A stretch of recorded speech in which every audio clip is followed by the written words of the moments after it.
Again, you came to rescue. So I don't know.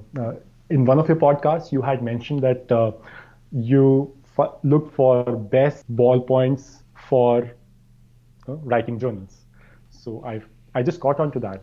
I used best X of Y in my niche, and most of my articles, the money articles, were best X of Y, and most of my information articles were how to X. So yeah, it was fairly simple. I just started using these words. I used Uber Suggest just to because they offer a fairly robust keyword volume for free. So I use that to get the keyword volume and all in title, and that's it. I just kept getting these keywords. I did make a couple of mistakes in this. So one of them was I in this best X of Y, like I started doing best X1, X2. So I was like too close. So maybe I was cannibalizing. I still am probably cannibalizing traffic. So yeah, that was one mistake that I did early on, which I have now rectified. Okay, cool.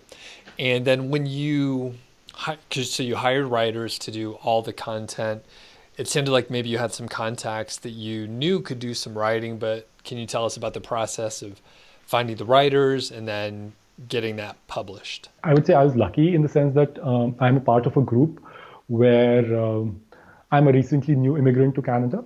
I came in here 2.5 years back, and then I'm a part of a WhatsApp group where new immigrants come in. So they were coming in at a time where they did not have anything, like they could not get jobs, and they were coming from. I mean, they weren't native English speakers, but they had some serious IQ going with them. So they come from my MBA institute, and it's like one of the very exalted institutes back home in India.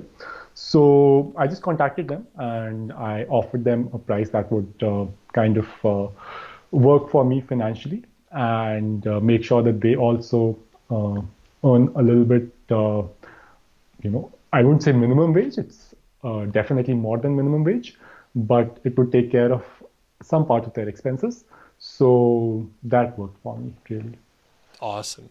And that's great. That's an amazing way to, see an opportunity for yourself and then help other people out that, you know, they can work from home. They have a lot of flexibility that, everyone wants that. So that's pretty cool.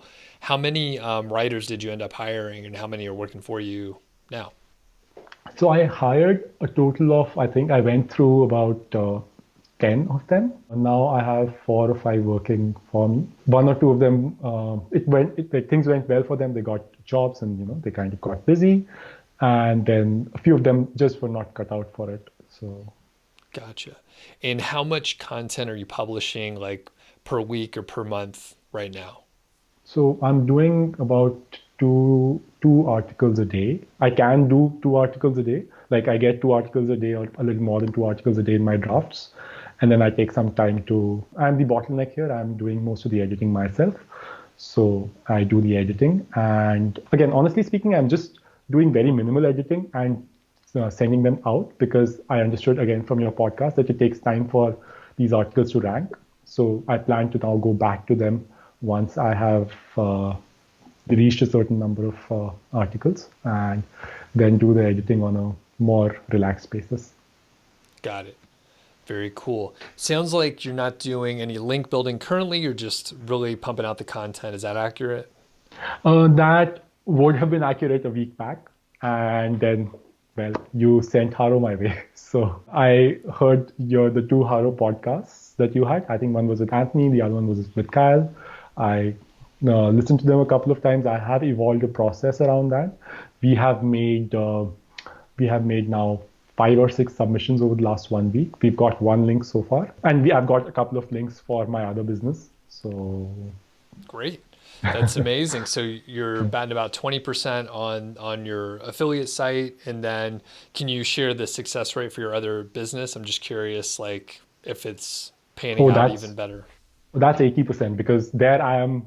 Here I'm just a blogger. There I am an expert. So Very cool. well, we'll talk offline once we stop recording. I'm interested in hearing more. I'm dabbling around with HARO as well. So that's pretty cool. And did you basically just take the blueprint that we explained in the podcasts? I just copied it exactly. So we subscribed to the basic plan. We set up the text alerts. Unfortunately, they don't send those text alerts in Canada. I initially tried to use one of my writers to do that. That was also mentioned in the podcast. I tried to do that, but didn't work out. Then I found someone locally here whom I explained the process, and he's doing that. It's not up to the mark. Like if I were to do that, what the stuff I submit for my business. In fact, I got a response saying that what you submitted is so strong. They just used my stuff and put it in a separate article. Like this is just spun an article out of it. So Oh, wow.